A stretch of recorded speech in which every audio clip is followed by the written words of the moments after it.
सूत्र 38। करण शक्ति स्वतो अनुभवात्। सृजन शक्ति स्वतः प्रकट है। अनुभव अर्थात जो भी प्रकट है।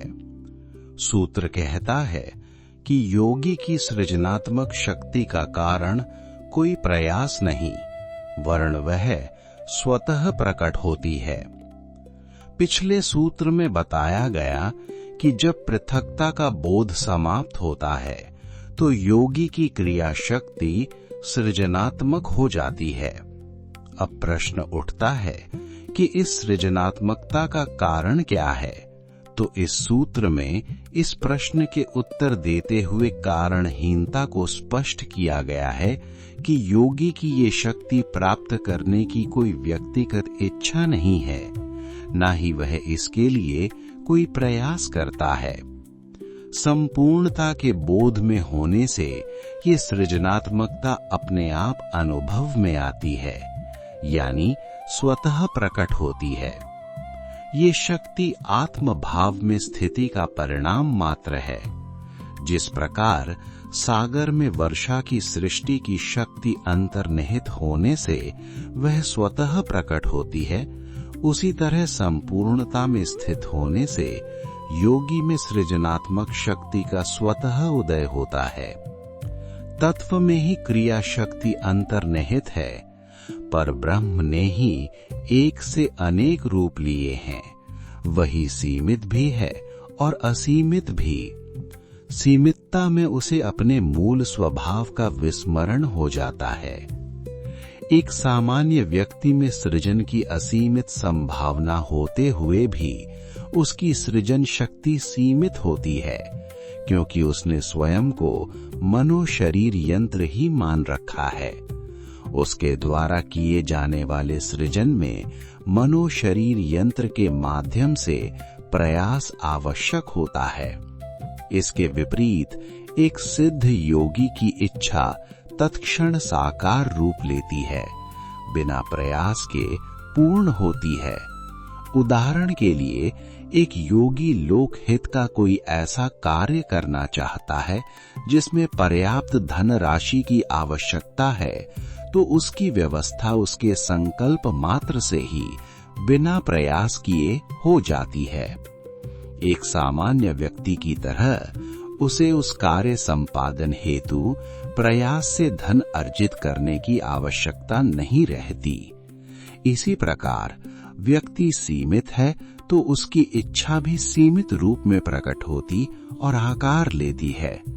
योगी का संकल्प अनंतता में प्रभाव उत्पन्न करने में सक्षम है, क्योंकि वह भेद रहित हो आत्म भाव में स्थित है। इच्छा सृजन का आधार है।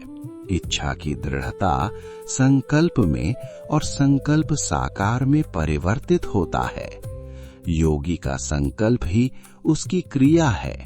वह अपने संकल्प से परिवर्तन के प्रभाव को संतुलित करता है और वैसी परिस्थितियां निर्मित करता है जो उसकी इच्छा के अनुकूल परिवर्तन को आधार दे सकें। पर ब्रह्म और ब्रह्म अस्तित्व या संपूर्णता है, और ब्रह्मा अस्तित्व की 3 नियामक शक्तियों में से एक शक्ति है जो कि सृजनात्मक शक्ति के रूप में है। त्रिपदाद्यनुप्राणनम 3:39।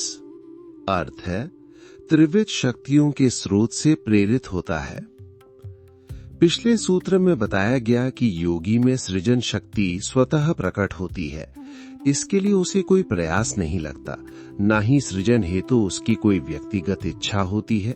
अब प्रश्न ये उठता है, तो फिर योगी के माध्यम से होने वाले इस सृजन की प्रेरक शक्ति क्या है? एक सामान्य व्यक्ति जो भी कर्म करता है, उसके पीछे कोई इच्छा होती है जो कर्म करने के लिए प्रेरित करती है। वही कर्म का प्राण होती है, उसे गति प्रदान करती है। बिना प्रेरक शक्ति के कर्म संभव नहीं है, तो योगी के सृजनात्मक कर्मों का प्राण सिंचन किस प्रेरक शक्ति द्वारा होता है? ये सूत्र इसी प्रश्न का उत्तर देते हुए कहता है कि सृजन हेतु योगी उस आदि शक्ति से प्रेरित होता है जो त्रिपदा की मूल शक्ति है। त्रिपदा की मूल शक्ति क्या है? सृष्टि के संचालन या निरंतरता में 3 प्रकार की शक्तियां कार्यरत हैं: सृजन, ब्रह्मा, पालन, विष्णु और विनाश, महेश। इन्हीं शक्तियों को गुणों के आधार पर क्रमशः सत्व, रजस और तमस के रूप में वर्गीकृत किया गया है। सूत्र में त्रिपदा शब्द इन्हीं 3 शक्तियों की ओर संकेत करता है। इन त्रिविध शक्तियों का प्रादुर्भाव जिस आदि शक्ति से होता है वो ब्रह्म की इच्छा शक्ति है। इसे ही त्रिगुणात्मिका माया या देवी भी कहा जाता है। ये देवी ही योगी के सृजन की प्रेरक शक्ति है। त्रिपदाद्य यानी त्रिविध शक्तियों के स्रोत को निम्न उदाहरण द्वारा और अधिक स्पष्टता से समझा जा सकता है।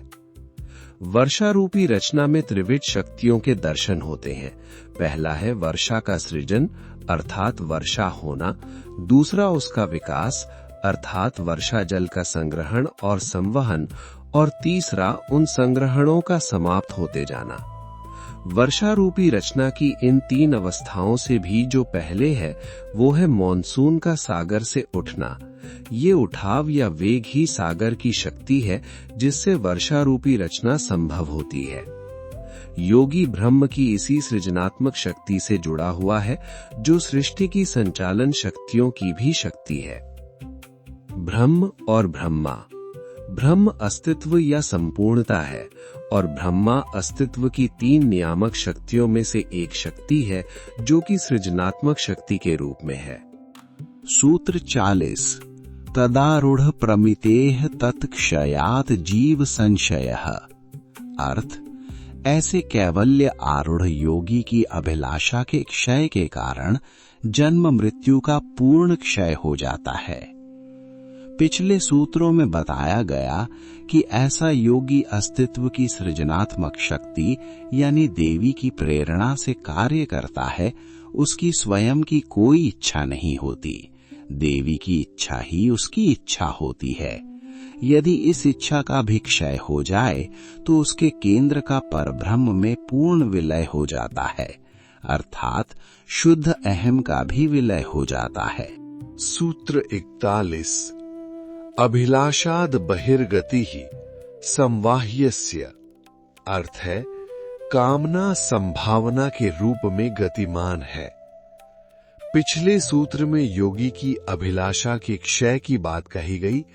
अब यह सूत्र कहता है कि वास्तव में उसकी अभिलाषा जो पहले चैतन्य में साकार रूप में प्रकट थी अर्थात सीमित थी, अब चैतन्य की संभावना का रूप ले लेती है, अर्थात वह अनंत हो जाता है। सूत्र 42 भूत कंचुकी तदा विमुक्तो भूयः पति समः परः। अर्थ है ऐसा भूत कंचुकी विमुक्त पुरुष शिव समान ही होता है। सूत्र कहता है कि उसके समस्त आवरण नष्ट हो जाते हैं। उसके भौतिक आवरण के नाश के साथ जीवत्व अर्थात स्मृति का भी नाश हो जाता है। वह शिव समान अर्थात तत्व रूप हो जाता है। सूत्र 43 नैसर्गिकः प्राण संबंधः। अर्थ है नैसर्गिक जीवन से संबंध हो जाता है। सूत्र कहता है कि उसकी चेतना का अनंत चैतन्य में लय होने से वह समस्त प्रकृति में स्पंदित होने लगता है। सूत्र 44 नासिकांतर मध्य संयमात किमत्र सव्यापसव्य सौषुम्नेषु। अर्थ है अब क्या नासिका के मध्य संचार करने वाली दाएं बाएं और सुषुम्ना का संयम।